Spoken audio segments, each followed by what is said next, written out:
দেখছেন 24 ঘন্টা India TV, সর্বদা সবার পাশে, সবার মাঝে।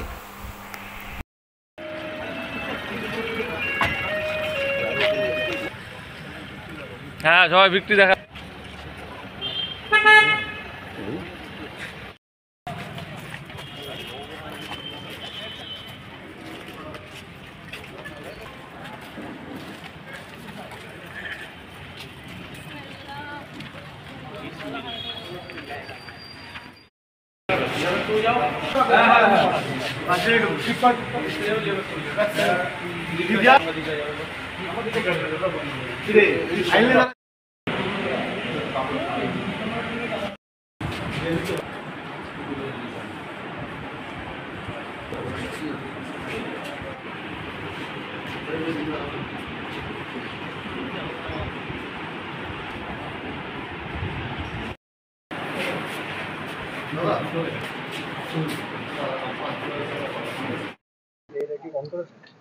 আজকে নমিনেশন জমা করলেন, কি মনে হচ্ছে? কতখানি আশাবাদী? 100%। কি বলবেন, লড়াইটা কেমন হবে? আমরা জোরদার লড়াই প্রস্তুত আছি। আমরা একদিকে সাম্প্রদায়িক বিজেপি আর দুর্নীতিগ্রস্ত তৃণমূল বিরুদ্ধে লড়াই আমাদের মূল করবে। আমাদের উন্নয়ন, আমাদের রায়গঞ্জে যে উন্নয়ন হয়েছে, কংগ্রেসের উন্নয়ন করেছে, কংগ্রেস আমলে উন্নয়ন হয়েছে, বামফ্রন্ট আমলে উন্নয়ন হয়েছে, কিন্তু তৃণমূল কংগ্রেস কোনো উন্নয়ন করতে পারেনি। উপরন্তু আমাদের এইমসটা নিয়ে চলে গেছে। কিন্তু এর চেয়ে দুঃখেরা কী আছে? এরপরে মানুষ তৃণমূলকে ভোট দেয় কেন? বিজেপি তৃণমূল যোগসহজে আমাদের রায়গঞ্জ থেকে এইমস নিয়ে চলে গেছে মোদি আর দিদি। এরপরে বিজেপি তৃণমূল কেন ভোট দেয়? সে প্রশ্ন রায়গঞ্জবাসী। আমাদের সাদের এইমস মুখের গাছ খেয়ে নিয়েছে এই তৃণমূল কংগ্রেস আর বিজেপি, মোদি আর মমতা। সেই জন্য আমাদের লড়াই সাম্প্রদায়িক বিজেপি, এই দুর্নীতিগ্রস্ত তৃণমূলের বিরুদ্ধে আমাদের লড়াই। কেননা এরা কোনো কাজ করবে না, নিজের পকেটের পয়সা ভোটের জন্য পার্টি করে, দল বদলু। এটা দুটো দলই আমাদের ক্যান্ডিডেট দল বদলু, লোভী।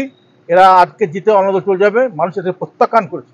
লোকসভা নির্বাচনে তৃণমূল কংগ্রেস প্রত্যাখ্যান করেছে, বিধানসভা নির্বাচনে তৃণমূল কংগ্রেস বিজেপিকে প্রত্যাখ্যান করেছে। তবু বেশিরভাগ উপনির্বাচনের ক্ষেত্রে তো দেখা যায় যে সেটা শাসক দলের দিকেই ভোটটা যায় আর কি। তাই কি আমাদের মুর্শিদাবাদ ডিস্ট্রিক্টের সাগরদিঘিতে কী হল? শাসক দল কেন? সাগরদিঘিতে শাসক যায়নি, ও বাম কংগ্রেস জোটে প্রার্থী হচ্ছে। আমাদের রায়গঞ্জ উপনির্বাচনে কি অবশ্যই বাম কংগ্রেস জোট প্রার্থী হিসাবে আমি জিতবই, অবশ্যই 100%। এই সমীকরণটা কি? রাজ্যে তো রয়েছে, ক্ষমতায় রয়েছে তৃণমূল, তাতে কি হচ্ছে? সেই জায়গাটাতে কি করে লড়াই? তৃণমূল কংগ্রেস থাকলে কি লড়াই করা যাবে না? আমরা লড়াই করে একদম সিদ্ধা সোজা করে দাঁড়িয়ে আসি। আপনি জেতার পরেও তো কাজ করতে দেবে না তৃণমূল। কাজ করতে কী হবে জানি, কারণ বামফ্রন্ট এবং আমাদের জন্য তৃণমূল কংগ্রেসে 12 বছর ছিল, পৌরসভা আমরা চালিয়েছি। আমরা কীভাবে কাজ করতে পারি আমরা জানি। সেটা আমরা বাম কংগ্রেস জোট কাজ করতে পারে, মানুষের কাজ করতে পারে এবং এলাকায় উন্নয়ন করতে পারে, প্রমাণিত, পরীক্ষিত। আর তৃণমূল কংগ্রেস আজকে বোর্ডটা পঞ্চায়েত মিউনিসিপ্যালিটি বোর্ড আজকে শহরে ভাগার পর্যন্ত করেছে তৃণমূল কংগ্রেস। এরপরে বলতে হবে কারা কাজ করে, কাজ করে না। কাকু কি মনে হচ্ছে এই আগত নির্বাচনে কি ভোট সন্ত্রাসের কোনো আশঙ্কা করছে? তৃণমূল কংগ্রেস মানে সন্ত্রাস দল, সন্ত্রাসের গর্ভে জন্ম হয়েছে এরা। কোনো নির্বাচন সন্ত্রাস ছাড়া করে না। আজকে আপনারা দেখেছেন পশ্চিমবাংলার নির্বাচনগুলো হলো, আমরা মিলিটারি সেন্ট্রাল ফোর্স বলি, সেন্ট্রাল ফোর্স থাকা সত্ত্বেও ইভিএম মেশিন পুকুর ফেলে দেওয়া হয়, বোম্বিং হয়, গুলি হয় পাড়ায় পাড়ায়। তো সন্ত্রাস, রক্ত ঝরবে না। পশ্চিমবাংলার কোনো নির্বাচনের ইতিহাস আছে? পশ্চিমবাংলায় 12 বছরের ইতিহাস নাই যে তৃণমূল কংগ্রেস আমলে কোনো নির্বাচনে রক্ত ঝরবে না, এটা দেখাতে পারবেন। আমরা আশা করতে হবে মানুষ মোকাবেলা করবে, প্রস্তুত আছে, গণতান্ত্রিকভাবে মোকাবেলা করবে মানুষ, সর্বস্তরের মানুষ। আজ এ পর্যন্ত।